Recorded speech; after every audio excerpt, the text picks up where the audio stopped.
Okay, so welcome to our presentation today. Thank you so much for joining us to learn about this very exciting topic of fall gardening best practices to support pollinators. So my name is Katie Hobgood. I am the program director here at Save the Dunes, and very excited to be sharing this information with you today. It's something that I care a lot about, and so I'm really looking forward to sharing some knowledge on this topic. So what we are going to be talking about today, oh boy, technology. Come on, friend. Anything? Okay, going manual, that's fine. All right, so the topics that we're covering today, we'll start off with where do pollinators go in the winter? Then we're going to cover some fall garden cleanup tips to support pollinators year round. I'll then share some additional habitat elements you can incorporate into your garden if you're looking to provide additional options for that overwintering habitat. And then I'll share a few online resources if you would like to learn more about this topic. Okay, so by virtue of your interest in this presentation, I am guessing that you care about pollinators, that perhaps you have planted some beautiful flowers to attract pollinators to your yard.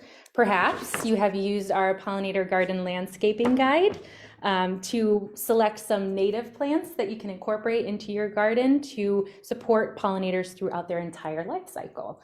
So what we're looking at here is a beautiful art panel that was created for us by the incredibly talented Barb Labus and is highlighted in our pollinator guide. And it is showing us what pollinators are up to during the different seasons of the year. So I think that it's a little bit easier for us to understand like what pollinators are doing during the growing season, right? Particularly in the summer when everything is blooming. So if yes, you can see my mouse, good news. Our top right panel, this is our summer scene. Pollinators everywhere, flowers everywhere. It's a wonderful time. In the spring, I know I am always very excited to see my first native bee emerging because that means the long cold winter is over. So I always celebrate when I see my first little bee friend. And in the fall, which is where we are now, perhaps you have a couple blooms that are holding on. Mine are all done, unfortunately, but those fall bloomers are a really important food source for pollinators. So incorporating those into your garden is a wonderful thing. And we're kind of seeing the last of our friends here, and they're slowly disappearing. But where are they going? Where do pollinators go in the winter? Now, full disclosure, before I started working at Save the Dunes, I had no idea what the answer to this was. I thought maybe they migrate away, maybe they just die and miraculously come back in the spring. These were my two theories. I just didn't know. I didn't remember anyone telling me. If we talked about it in school, it didn't stick with me. And as I've been talking to different community members on this topic, I'm uncovering that a lot of people are kind of in that same boat. We just don't really know what's happening with pollinators in the winter, and I don't think we can ask people to act on information they don't have. So that is why I'm so jazzed to talk about this today. I want to share the information. I hope you find it useful. The recordings of this presentation are going to live on our Facebook page and on our YouTube channel, so please share it widely so that we can get more people aware of what these critters are up to over the winter. So we're going to zoom in on this fourth panel here of our winter scene so we can uncover what they're doing. Spoiler alert, they do not disappear and miraculously come back in the spring.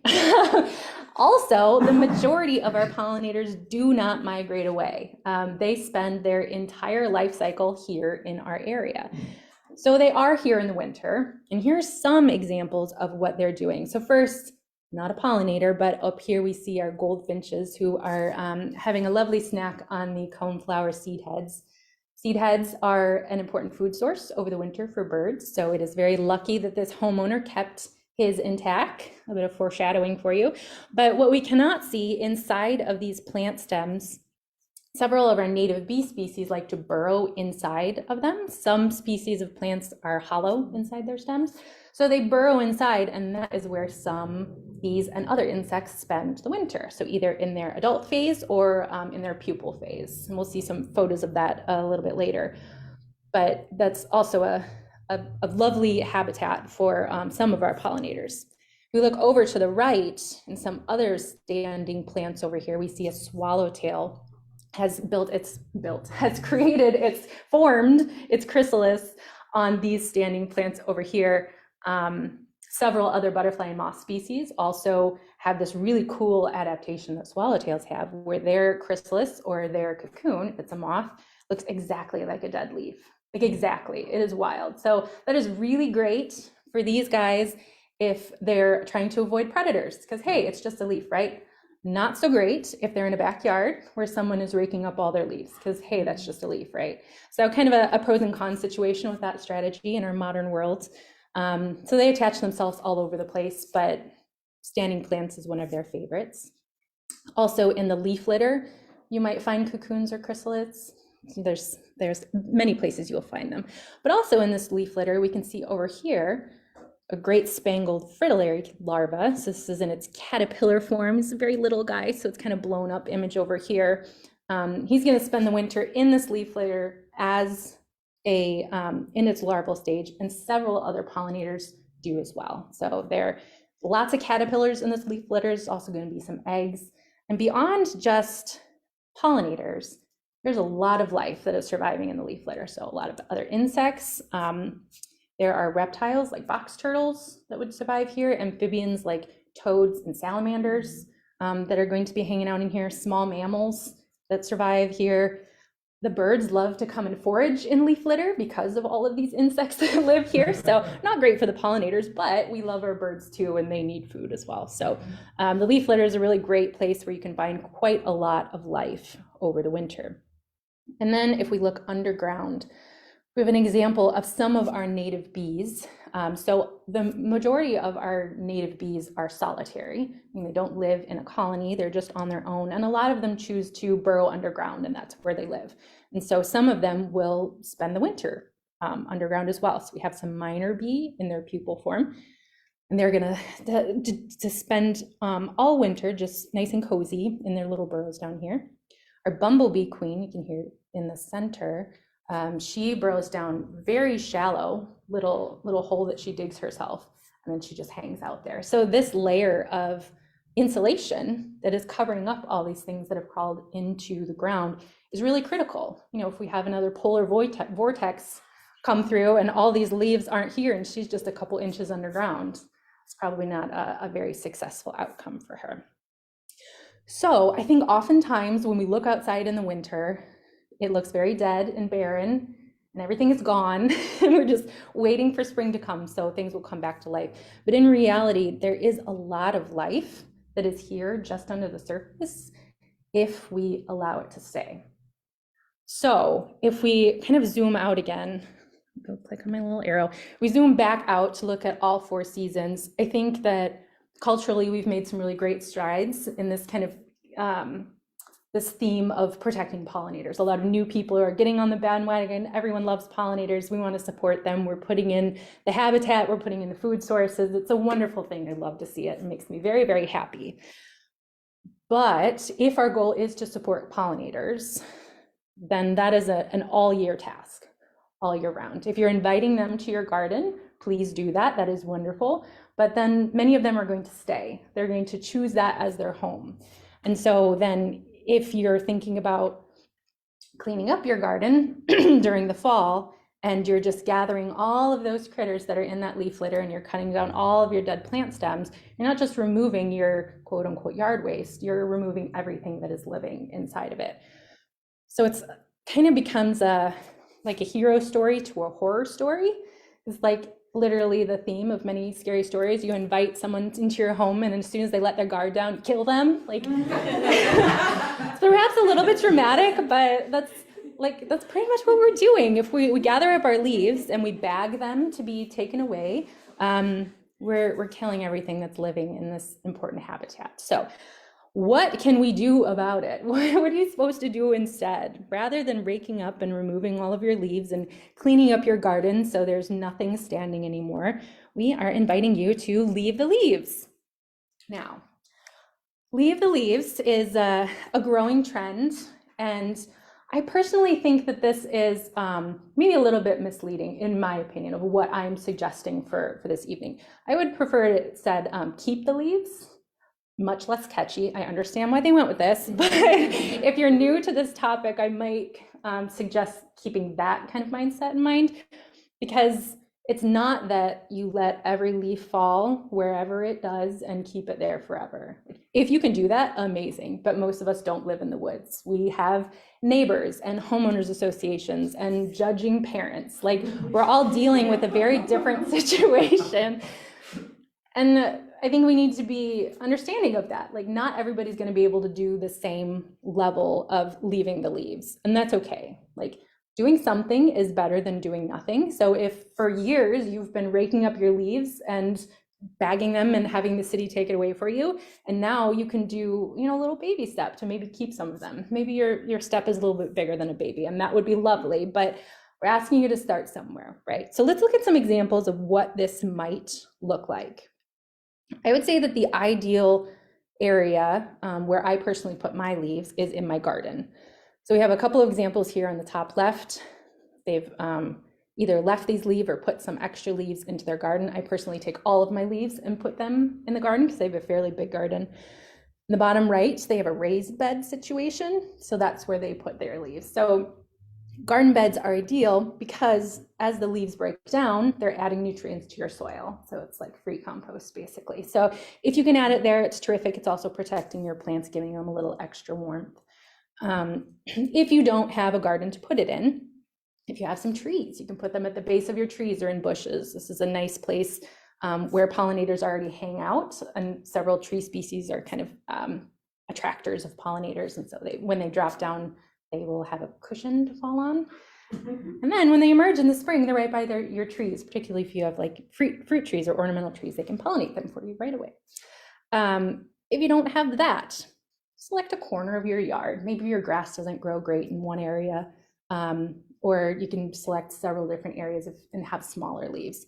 A very thin layer of leaves is good for a lawn, but if it is too thick, it will start to kill the grass. And we don't want that, right? I have grass, I will admit. I have dogs and they like grass. So I don't want to kill my grass in the areas where I want grass. So I pick the areas where I don't care so much, like my garden, but maybe you just kind of have a shady area that's out of the way where you can pile them. A couple of suggestions here is having it against some sort of structure, either like a fence or a building, maybe your garage or a shed or something. So there's some sort of windbreak, so that they're not all, like, don't pile them next to your neighbor's yard, because then they're all just gonna, obviously they're all just gonna blow over. So you can have some sort of windbreak that will keep them there a little bit longer. They do blow away over time, which is nice and aesthetic. It's like, oh, some blowing leaves, just spreading out the mulch. So that would be the suggestion. I personally would not put them up against my house because little critters will find this very attractive and will move in. And so I don't really want them that close to my house. That's a personal decision. So you do you, but that would be what I would do. Now, one other thing I want to mention in this bottom picture, it might be too small, maybe you can't see it, but it looks to me like these are like shredded or mulched leaves. And that is not the ideal situation here, because if you are tearing up the leaves, or if you're mowing the leaves, you're probably tearing up or mowing whatever is living in the leaves as well. So it's ideal to keep them intact, whole leaves, and either rake them, or you can use a leaf vacuum, which is a cool thing, evidently. I've been doing it the old hard way with a rake this whole time. I'm like, there's a vacuum, I need to investigate this. And then you can transport it to wherever you're keeping it. And if you have a tiny yard and a ton of trees and you can't keep them all, then yeah, that's the reality of things. You can't keep them all. But over time, trying to find new places to store some of your leaves, keep as much as you can, and then the entire next year be thinking about, like, where can I store a few more leaves in this garden? Gotta get creative. And so I wanted to share the example from my yard. This is my garden in my backyard. This was in the spring. And so every fall, I take all the leaves and I put them here. And so you can't see leaves, but this had 2 years of leaves. So it's not like I don't remove them in the spring because they just kind of blow away over time, but we do have fences, so it's over time. But this, so spring, nice and pretty, and then fall, not so pretty, but very good for the pollinators, right? And so again, this is an ideal situation because they have fencing to keep it here for a decent amount of time. And it's a little bit out of the way, so really no one can see it but me. I don't personally care about that, but if you care about the aesthetics of it, then choosing a spot that's out of the way is going to be ideal. So that is the idea of leaving the leaves. Keep your leaves, put them somewhere. Do not just get rid of them. If you're going to choose to compost them, that's better than throwing them away, right? But again, the suggestion would just be to not tear them up and add them all at once, but rather like pile them up and just add them a few at a time, like over the course of the winter or however long it takes you to get them all in there. Okay. And then the other kind of gardening best practices is regarding those dead plants. So, all of your plants are done blooming and they start to look brown and not as luscious, I suppose. But they are providing a lot of really important habitats. So we talked about kind of the bees going inside there. So here's some adult bees that were spending their winter here until somebody cracked open their house. But this is kind of what they look like when they're in there. And then the top right picture is in a different insect in their larval form that is also inside those plant stems. So these are some resources from the ERX Society. I'll be talking a little bit more about them at the end. Amazing resource. But they have this great graphic of kind of the cycle of how bees they lay their eggs inside the stems in the spring, and then they grow over the course of the growing season, and then they will come out the following spring as adults. So it's just a really really cool thing. But the message is that if you can leave your standing plants as is, that is going to support the pollinators. Now, if for some reason that is not possible for you, again, I don't know what your HOA requires or how your relationship with your neighbors, or maybe you just really can't stand the sight of that. We'll accept some baby steps here, although encourage you to try to work towards leaving them there. But if you do need to remove them, then it's recommended to cut them at about 8 inches. So keeping some of the stem there, and then taking what you cut off and kind of bundling them together, and with either like a piece of twine or a string, you're just kind of keeping them together and leaning them up against your house or garage or shed or something like that. So they're still in the area. Mm-hmm. Some of the things that are in there could still survive potentially and emerge in the spring, just as if it was still attached to the plant. Okay. All right, now a few additional habitat elements that, if you would like to provide more opportunities for pollinators to survive the winter in your garden, you can incorporate these. They're easy, they're free, they're fun. Good kids activity, although I have none, but I had a very good time doing them, so I can attest to that. Oh, just clicking works. Okay, so bare ground. This is Ivy, my little dog. They're in all my pictures, so that's for scale, a very small dog. So I knew that bare ground was an important habitat, particularly for native bees, because as we mentioned, a lot of them spend their lives underground. That's where they make their little nests. But I hadn't thought too much about it. And then in my garden, we dug out a wildlife pond elsewhere and then piled all the dirt here. And then some of it got dispersed, but there was this little bitty pile left. And so I've just kind of been thinking about, I don't know what to do with this spot. Maybe I should seed it. Maybe I should plant something. But I was out there exploring and I noticed that there's all these little holes. They're like all different sizes and they're all over this mound. I was like, oh my gosh, this is so cool. I cannot confirm that they are bees. I've never seen a bee come out of it, but I've never seen ants come out of it, and ants are like all over the place when they have a nest, right? So I am being optimistic and saying that it's bees, but long story short, if you can find a spot in your garden or in your yard to just leave bare ground, don't plant anything, don't put mulch, it's just bare dirt. You want it to be a space where you're not walking a lot, because then that kind of compacts the soil and they have a harder time digging down. But leaving some bare ground is a very cool experiment. It is literally free, and then you could see what happens over the course of a season. So this pile got put there in May of this year, and then I probably took this photo last month. So it happened very fast. Very fast, very cool. Okay. Oh, and ERX Society had some pictures of bees coming out of their holes, which I thought were adorable. So I just wanted to share that they do create little holes and all kinds of things. They're just so cute. Okay. Our next habitat type is wood or logs. I think I mentioned at the beginning, but one place that pollinators like to live and to overwinter is in wood, particularly dead wood, because it's really easy to burrow into. So leaving pieces of wood in your garden is just going to invite them to stay. Other insects as well, but it certainly does help pollinators. So these are just some examples of wood pieces that I have in my garden. This down here on the bottom left is my favorite one because it's super rotten and like so soft, and I'm just like, I know that so much is living in there. I want to crack it open so bad, but I resist. But like we had a bad storm this spring and I had some branches come down, so rather than getting rid of them, I just had my husband cut them up, and it kind of outlined this, you know, it gave some interest visually, and it's also at some point going to create habitat as well. Yeah, so some of this wood is from things that happened at my house, and some I get from the compost and mulch site. The Valparaiso has one, I know Portage has one, there's probably others. Always be careful about what wood you bring home. Like you don't want to bring home pests or disease, so buyer beware. But I really wanted this wood, so I brought it home. But it's free. I love free. Okay.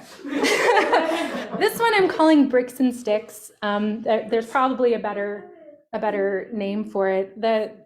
The idea is similar to like a bug hotel, if you've seen those like at garden centers, or they kind of look like a birdhouse, but the front is open and there's all different kinds of mediums for insects to live in.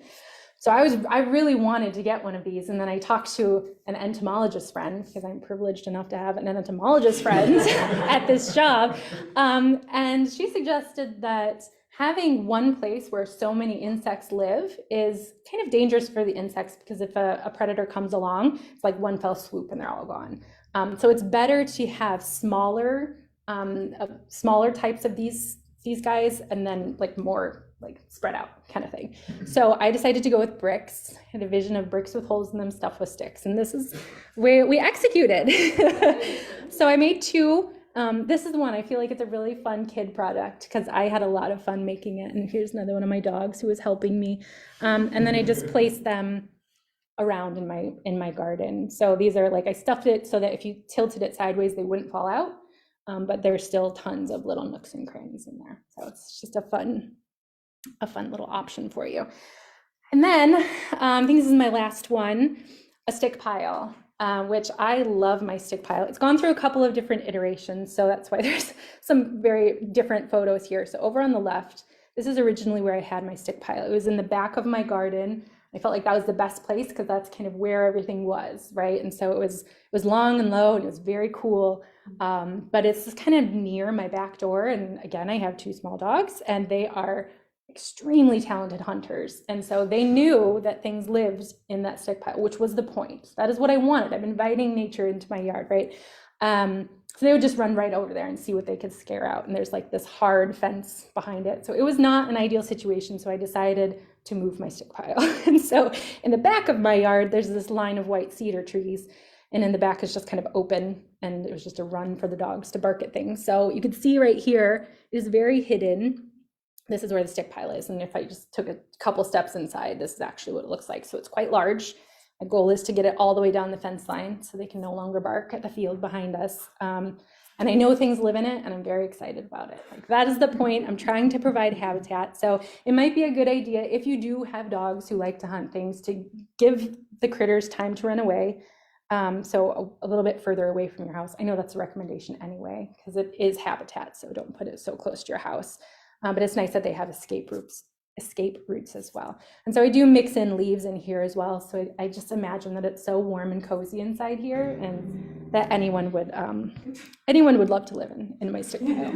So if you, I guess one word of caution against stick piles: if you build it, they will come. Things will move into the stick pile. So kind of depending on your situation and the space that you have, maybe keep it really small so that mammals wouldn't necessarily move in. Or if you just really don't like small mammals, then something to consider. But there, I now have in this spot, I couldn't help myself, I still have a very small stick pile, but it's very, very low and skinny, so there's just like a little bit more like insect habitat, but less so mammal habitat. So there's a lot of options when it comes to stick piles. Okay, so a few resources that I want to share. First and foremost, our Pollinator Garden Landscaping Guide. This is a fantastic resource.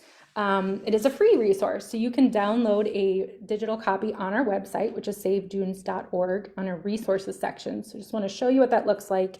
When you go to Save the Dunes, up in the top right, you'll see the resources tab here, and it'll take you to this page, and it'll be the first thing listed down here on the left. So please go get your copy. It is wonderful, it's beautiful, and it's informative, and I promise it will help you in some way, shape, or form. And then next, the ERX Society is such a wonderful resource on all things invertebrates, excuse me, but particularly pollinators.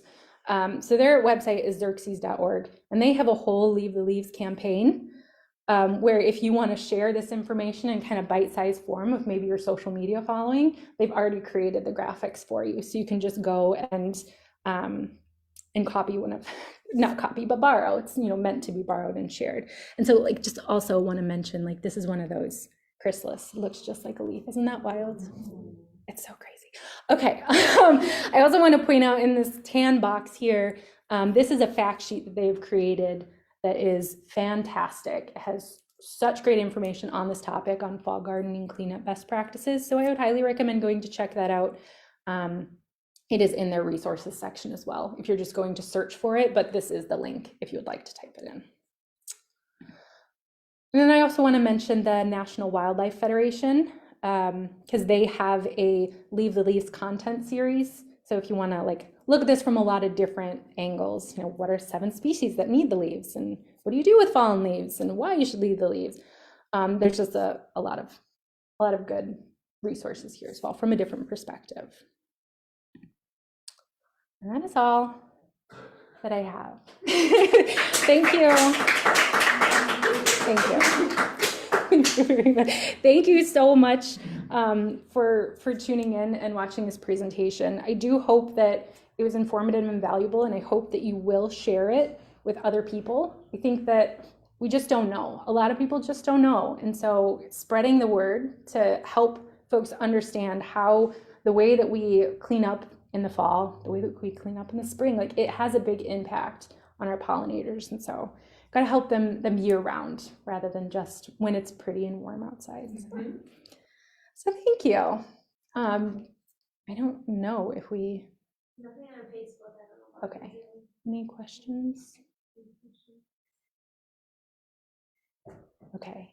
If you are watching this as a recording on Facebook Live, please feel free to put questions in the comment section, and we'll revisit it and answer any of those questions. But I really appreciate your time and attention, and have fun with your fall gardening and save the pollinators.